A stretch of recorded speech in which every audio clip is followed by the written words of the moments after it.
Job kings, corner queens, unlock their souls.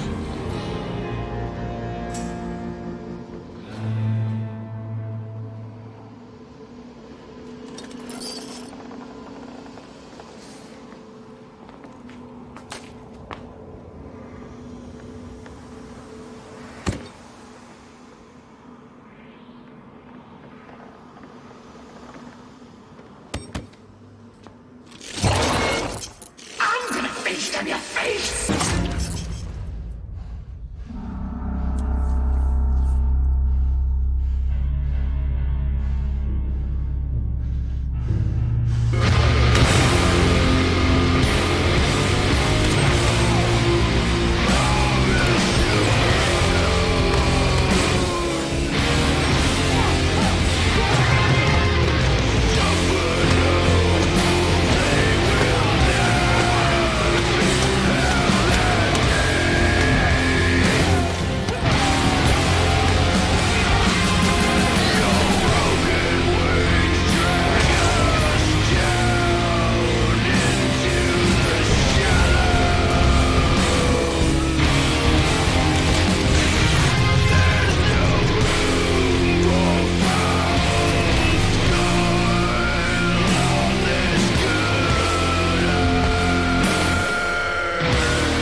Alright, so right off the bat we have to disclose. This movie is completely insane. It is batshit fucking insane, and it is amazing. It is a movie that requires such a specific mindset to go into that it's not even funny. I say fuck you, it doesn't require a mindset. You just sit back and enjoy the ride. So we watched Willy's Wonderland, which Nick Cage has been trying to kind of reboot his career as like a B actor, sort of like a Bruce Campbell type deal. Yeah, he no longer wants to be National Treasure Man. He wants to be B-movie man. Yeah, he doesn't want to try to be in like good shit anymore. I mean, like Lord of War, genuinely like professional movie stuff. He's doing a lot more smaller scale. Yeah, it genuinely seems like he's trying to break out into B-movie stuff because he wants to be able to like try and test his acting ability, because he acts in this movie. He does not say a fucking word. Yeah, it feels like he's mainly doing shit that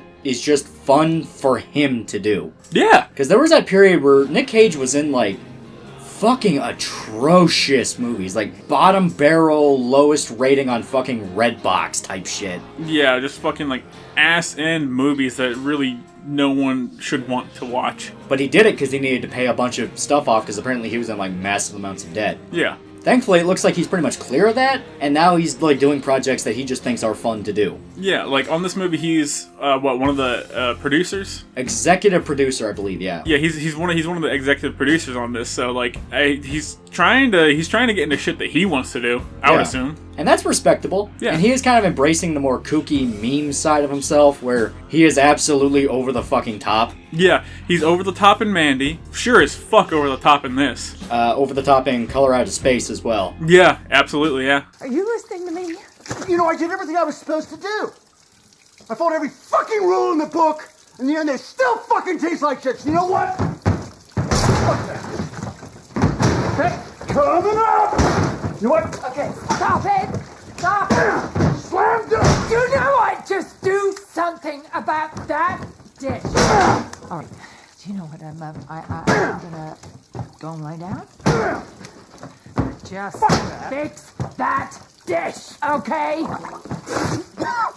Yeah, I think it's a good idea, sweetie. But I guess the difference between something like Willy's Wonderland, which is the movie we watched, yes, and Mandy is that Mandy took his really kooky, crazy side and played it off more serious. You were actually genuinely supposed to think Nick Cage in that movie is scary, and he is. Yeah. And it's really fucking good. This is obviously played as a joke. Well, they, like, Color Out of Space and Man both take the way he acts, like, being incredibly fucking over the top, and they use it to its advantage. Yeah. And in this, he doesn't, like I said, he doesn't speak in this movie. Ironically, he's more subdued. Yeah, he's really subdued, but the way his character behaves is what pushes him over the top. So, To describe the movie for people that have not seen the trailer, which the trailer is going around because it's fucking crazy. The entire premise of this movie is batshit insane. Yeah. Okay, Nick Cage is a mysterious loner that shows up to this butt-fuck small town in the middle of, like, Dakota. South Dakota somewhere. Yeah. Middle of nowhere. Some woodsy bullshit area. Just complete, like, woodsy, no one even knows where it is. As he arrives in town, he fucks his car up because of a police strip that destroys his tires. He gets the car repaired, and the repairman offers him a job. I will fix your car completely for free if you go to this abandoned Chuck E. Cheese restaurant and just clean it up for the night. We're thinking about getting it set up. It used to be a part of the town. We want to bring it back, so if you could clean it for us, we'd really appreciate it. Well, immediately you can tell that's fucking shady, and yeah, it turns out it's full of evil animatronics that want to kill him. So the immediate comparison one might have is Mandy meets Five Nights at Freddy's. Yeah, because it makes sense from what you just heard, but holy fucking shit, is it not? You would think it's him running around, pissing his pants, terrified, hiding from animatronics. No! This motherfucker attacks! Nick Cage's character's not a bitch. Like, it is insane on every single level. This is clearly a tribute to 80s gimmick slashers, like Chopping Mall and stuff like that, where it was a very high concept, oh, these kids go into this mall that has new security, but the security robots become evil and they have to run from them.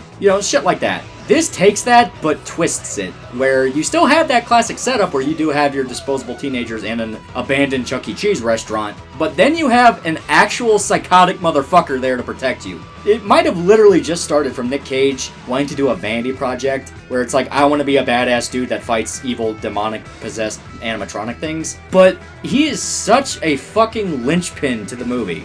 Without Nick Cage in this movie, it would be shit. It would be absolutely worthless.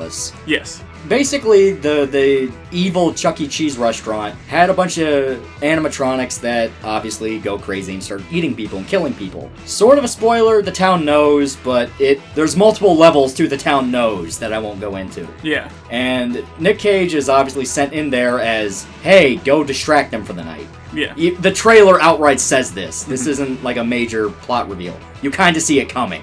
The unexpected part is the fact that he doesn't just go full Macaulay Culkin in Home Alone and make up clever traps to trick the robots. He is fucking vicious. He is the fucking crazy psychopathic slasher villain to the animatronics. This man, like the janitor, because we never get his name. He's just called the janitor. He is only referred to as the janitor. Is a great character because he is not a character. Exactly. He is a walking plot device. I almost said talking, but he doesn't talk. He is a walking plot device. But they embrace it so hard. Yeah, they full blown just run like head first into a brick wall with it, and that's what makes it work.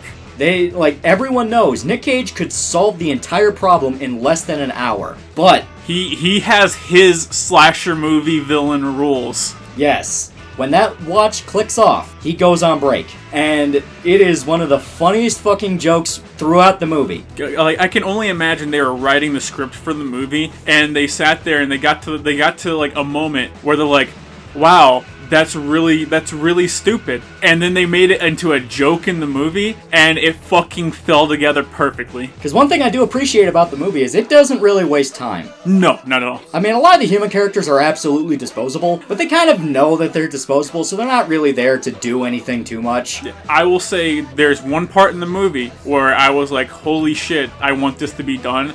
And that is because they take the teenage characters and they have one of them just start expositioning the entire the entire backstory of the movie, and they're like, I can picture them going, we need to get this out of the way because we need it in the movie, so we need to explain what's going on. Yeah, so that we can get back to Nick Cage doing really cool silent fucking slasher movie villain shit.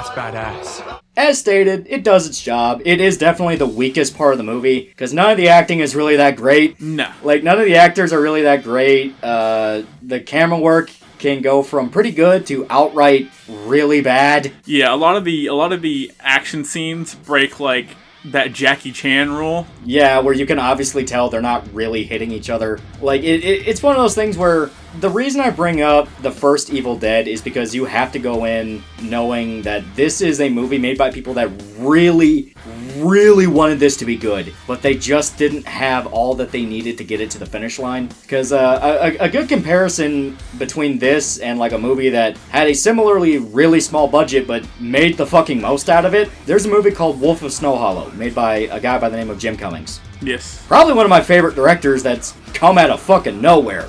He's also one of my favorite actors. Yeah, dude's really good. But he made a movie called Thunder Road and a movie called Wolf of Snow Hollow. Both are really good. Yeah. And Wolf of Snow Hollow is like a legitimate, really interesting horror comedy I'd recommend you to check out. I liked it quite a bit. He made the thing for less than fucking $2 million.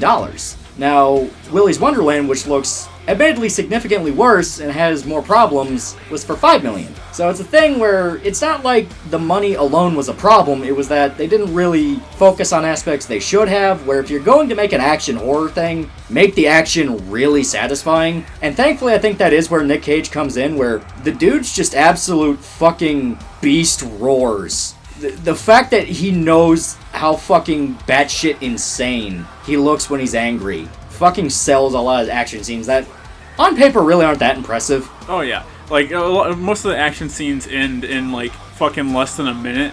Yeah.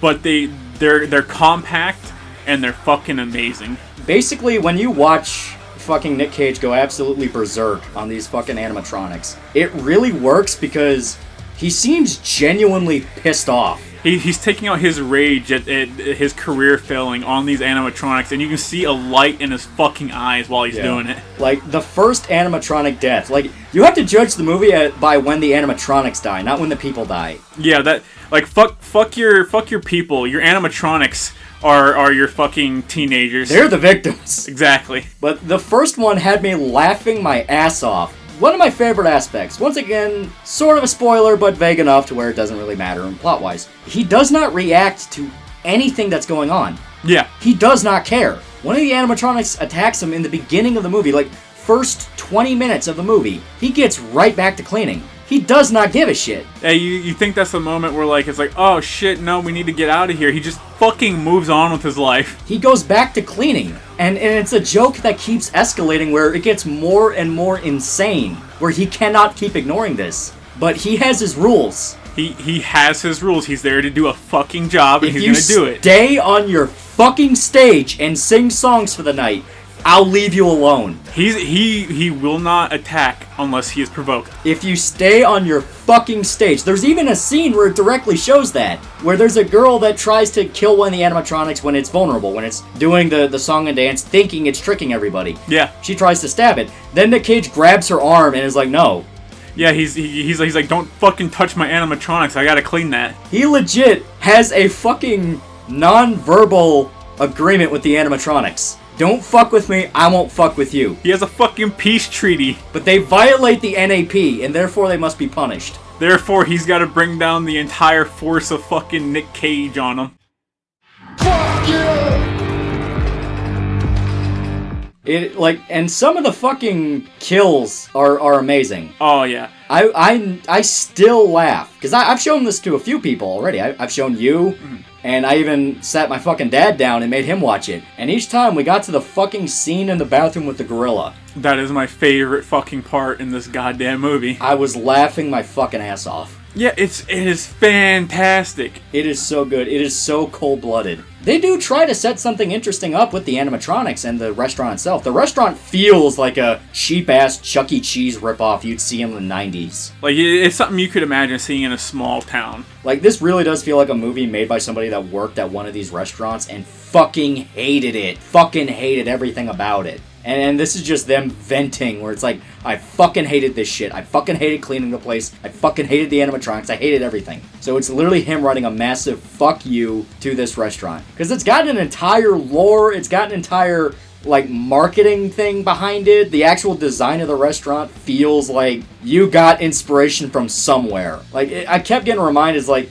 the inside of the restaurant reminded me so much of like a Chuck E. Cheese, which we don't really have one that close around here. Yeah. But like a Mr. Gaddy's. Yeah. Just that cheap ass cafeteria. Yeah. Like holy shit. Cheap ass, bunch of fucking tables just thrown there. Like it really does feel like there was thought put into how it looked and worked. And the aspect that was the hard part was filming Nick Cage destroying it. But still, I had a shitload of fun with this movie. Oh, yeah. I again, would just thoroughly fucking recommend this movie. I would recommend you find someone that you like watching movies with, and you sit down and you have some dumb fucking fun with it. Oh, yeah. This is the exact movie you are watching and you're laughing like at every crazy bullshit thing it does. Now, as stated, the acting is not amazing. It does try to push some human characters that you don't give a fuck about the human characters. It tries to do that like strong female lead thing, and the entire time you're like, hey, fuck off, Nick Cage, now. I mean, she did her job. She wasn't bad. For a final girl, she was fine. She was fine. You know, but and Nick Cage is the final psychopath. Oh yeah, Nick Cage is legit. You're watching the movie for him. And you figure that out like as soon as shit hits the fan. As stated, just that scene.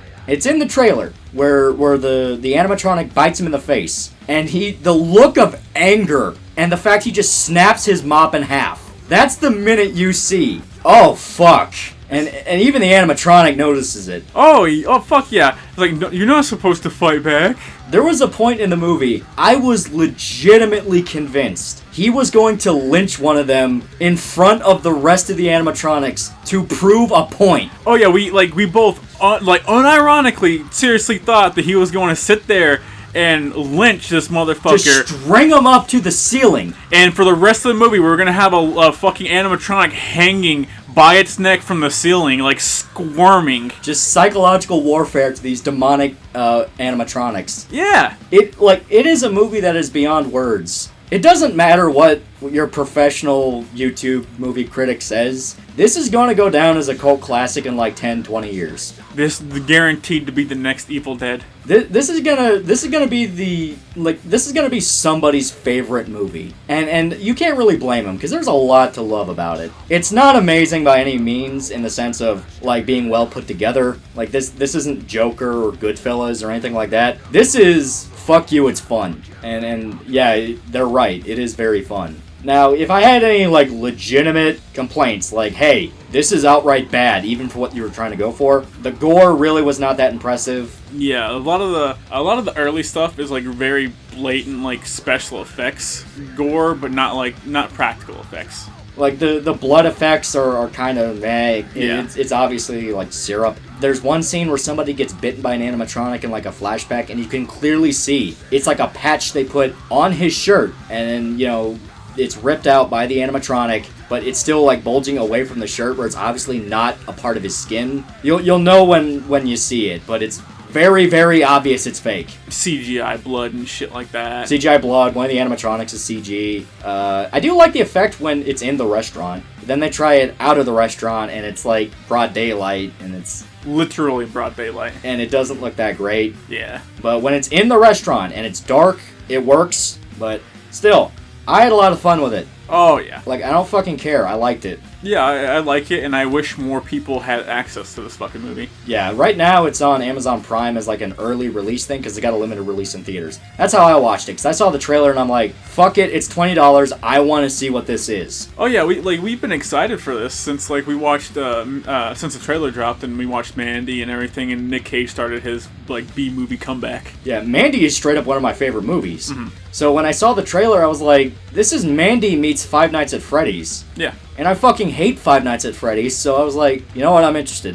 One of my favorite things mixed with one of my most hated things. I wonder how this can work out. Yeah, and it turns out it's pretty good. Pretty fucking great. Alright, so we recommend it. Absolutely. Until next time, please remember to like, comment, and subscribe. Absolutely. See you guys. Bye-bye.